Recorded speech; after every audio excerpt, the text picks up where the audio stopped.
Canal Ferro Comunicação. A Resenha. Oferecimento Sabor da Carne. No Estreito, em Florianópolis. Temperos especiais na sua mesa.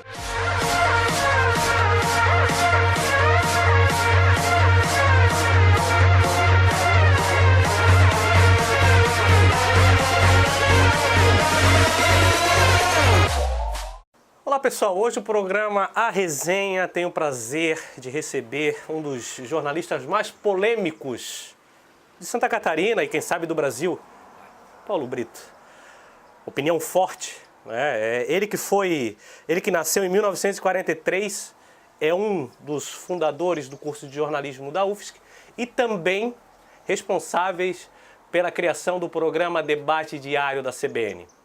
Brito, uma honra recebê-lo aqui. Não, eu não sou responsável pelo programa, eu sou o participante do primeiro programa. Eu acho que o criador do programa é o Cleito Celice, que era diretor na época da RBS e responsável pelo setor de rádio do grupo. Eu fiz parte dos primeiros quatro, eu, Alberto, o Marcelo Fernandes e o JB Teles. Eu fiquei lá na RBS durante quase 15 anos. Né? E agora, atualmente, estou na Rádio Guarujá, fazendo um programa semelhante, da 1 às 2, no mesmo horário. A gente estava conversando e aí eu te perguntei assim, ó, o Brito ele é polêmico? Não, na verdade, eu acho que desde quando eu comecei com o jornalismo, talvez, no segundo ano, porque no primeiro ano não, no segundo ano, 72, no Jornal de Santa Catarina, fazendo reportagem e assinando a coluna dividida com Ayrton Candes e com Adolfo Zigueli. Talvez as palavras que eu usasse, né, para comentar futebol e associando isso com o cotidiano da cidade, repercutisse, porque as pessoas não estavam acostumadas com aquilo. Então, a partir dali, você passou a ter esse carimbo de polêmico. E ao longo da vida foi assim, eu tento sair da normalidade, tá? do total. Eu acho que eu tento enxergar a coisa um pouco mais à frente e tento sair daquilo que é óbvio. Todo mundo, porque é o senso comum. Tá? Porque se é o senso comum, não precisa de comentarista. Basta você conversar e as pessoas sabem o que é senso comum. Então, sabe, a gente sabe como as pessoas pensam, como não pensam. E talvez por isso, e talvez por dizer verdade, que as pessoas não gostam, né? Qual é a pergunta que eu poderia fazer para ti? O Figueirense cai, o Avaí sobe? O Avaí sobe, o Figueirense cai? Eu vou saber.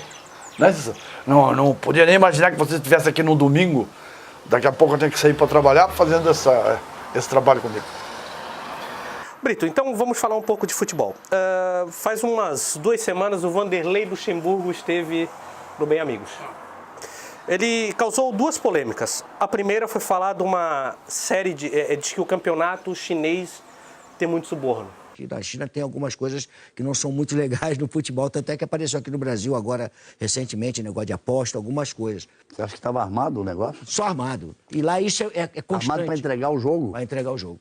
Olha, eu não sou muito de confiar no Luxemburgo, tá? Não sou muito de confiar.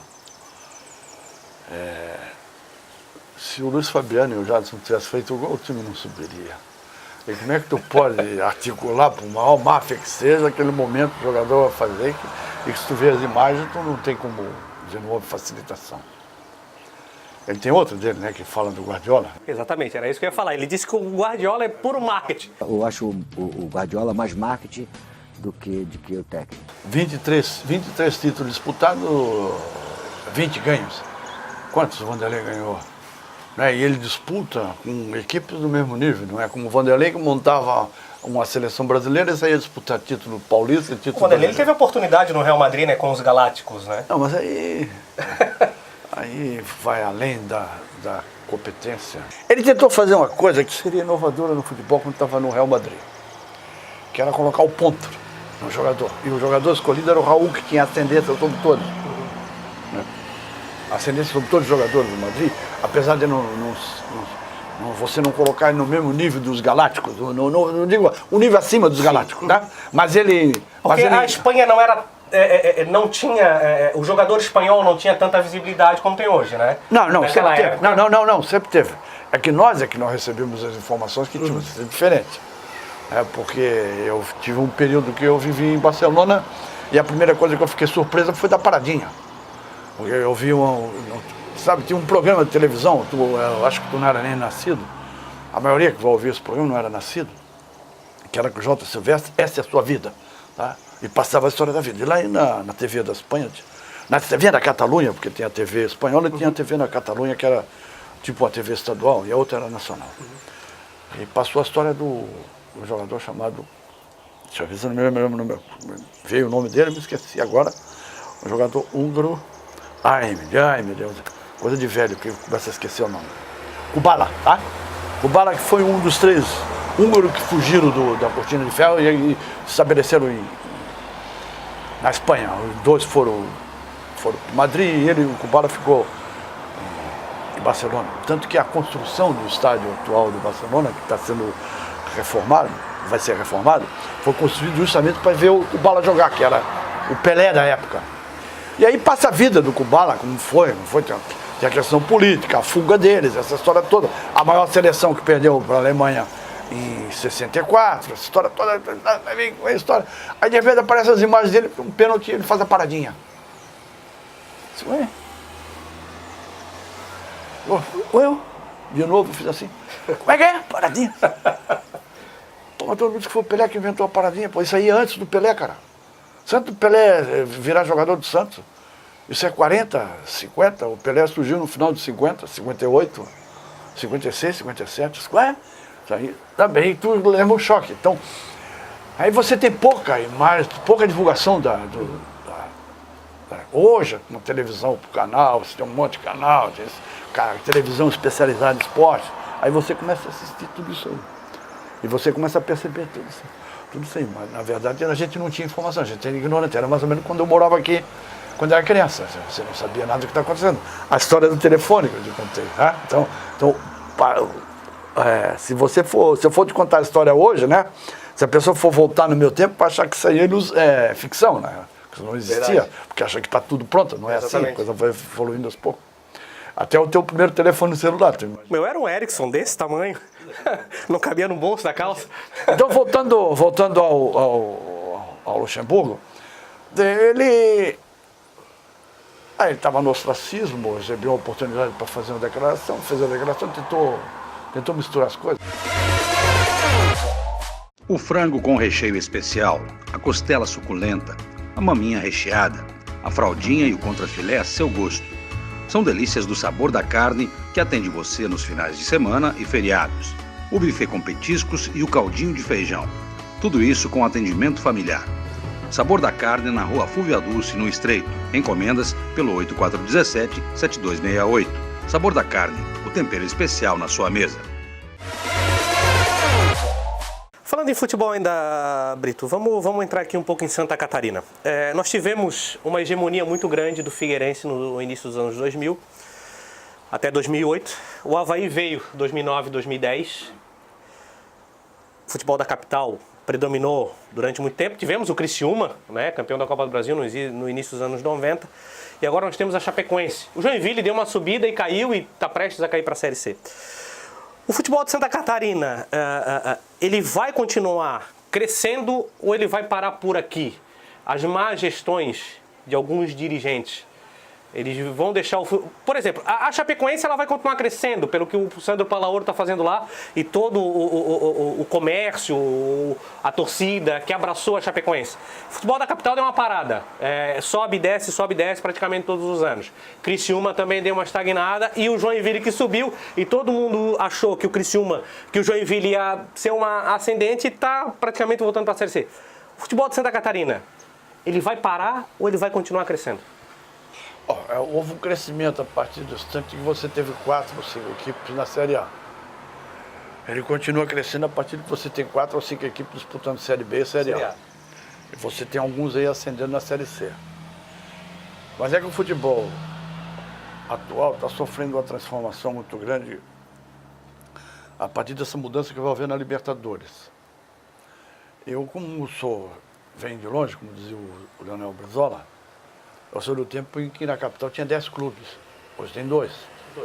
E esses 10 clubes disputavam um campeonato que era aguerrido e que é recordado até hoje porque moldava o campeão estadual ou pelo menos o time que ia disputar o campeonato estadual. Com a introdução do estadual por participação quase o ano todo, na época, fez com que os campeonatos da cidade ou regionais desapareceram. Desapareceu em Tubarão, desapareceu em Criciúma, desapareceu em Blumenau, não tem nem time de futebol, né? Desapareceu em Florianópolis. Então, a tendência é que o estadual desapareça, a não ser que a federação crie outra forma de disputa, ou seja, crie um campeonato estadual ao longo do ano, o ano todo, sabe? As pessoas de Rio do Sul têm o futebol todo domingo para assistir, ou pelo menos 2 vezes por semana. A mesma coisa em Ibirama, a mesma coisa em Tubarão. Então agora se ficar de 3 meses, não, porque você acompanha o teu time do Tubarão em 3 meses, depois vai fazer o quê? Vai para televisão. Aí se você não gosta da capital, vai acompanhar o quê? Um time do Rio ou de São Paulo. E de preferência aquele que aparece na TV aberta, ou Corinthians ou Flamengo. E se você tem influência gaúcha, mora lá perto da fronteira, ou é descendente de pessoas que vêm do Rio Grande do Sul, você acompanha o futebol do Rio Grande do Sul. Ou se é do Norte, o Osmar Chilindor me convidou para escrever um jornal de Brusque, um jornal de São Bento e um jornal de Lages. Assim, ó. Em Lages eu escrevi sobre o futebol gaúcho. Em São Bento eu escrevi sobre o futebol paranaense.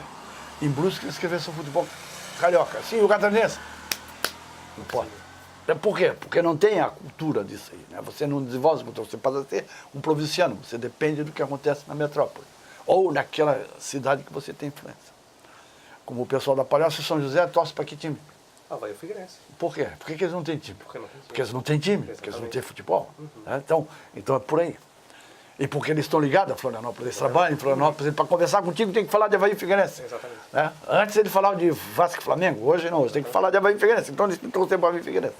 Então lá não, lá eles não têm para falar de Avaí e Figueirense, lá eles têm que falar de Flamengo e Vasco.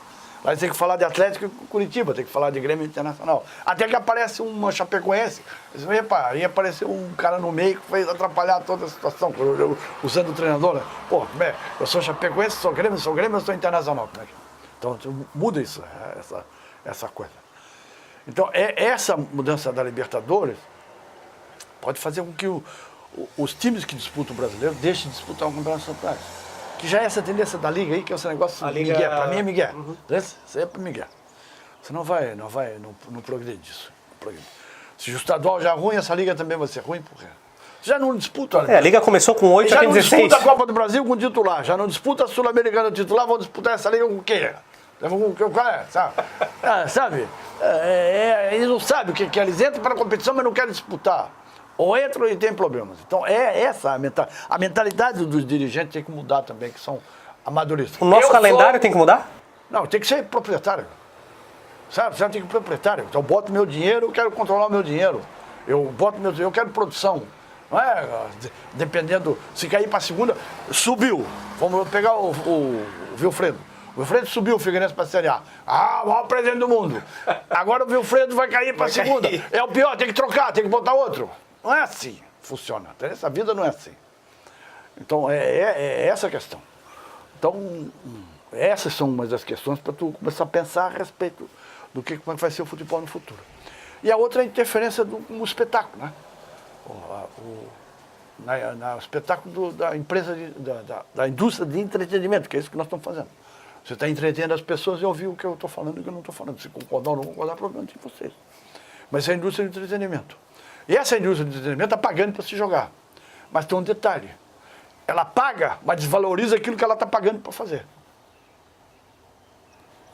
Porque os caras que têm que falar sobre o futebol só vê defeito. Então eles estão pagando para promover um produto. É como se eu fosse comentarista de novela e estivesse falando que a novela é ruim, que o cara não fez isso, que o cara não fez aquilo. Tu já viu isso? Não. Ou que o cara que faz jornalismo, que o programa do Silvio Santos tem isso e erra, tem isso aqui. Não. No futebol é um programa da televisão.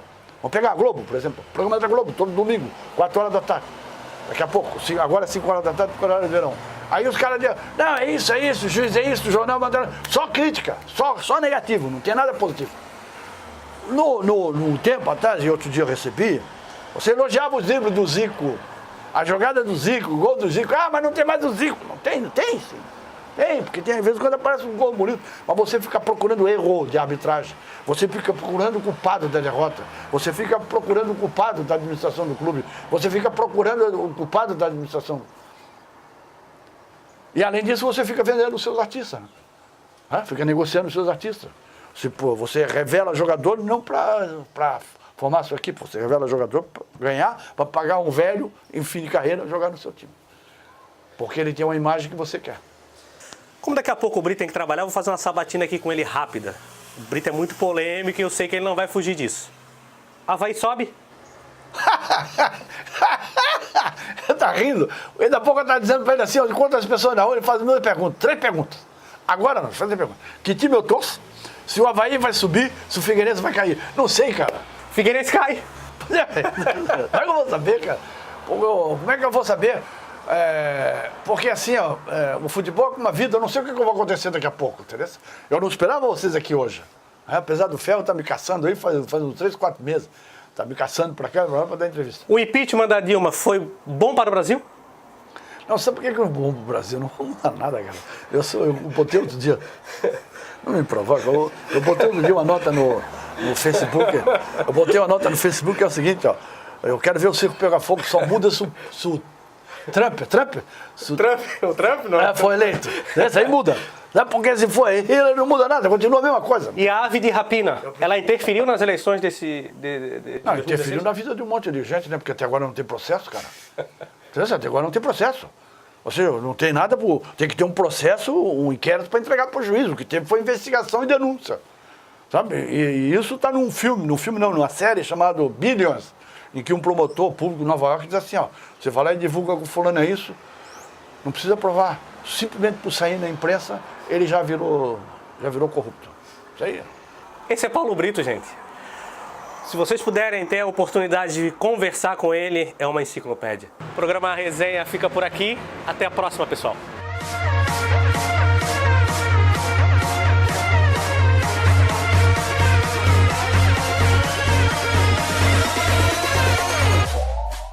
A Resenha. Oferecimento Sabor da Carne. No Estreito, em Florianópolis. Temperos especiais na sua mesa.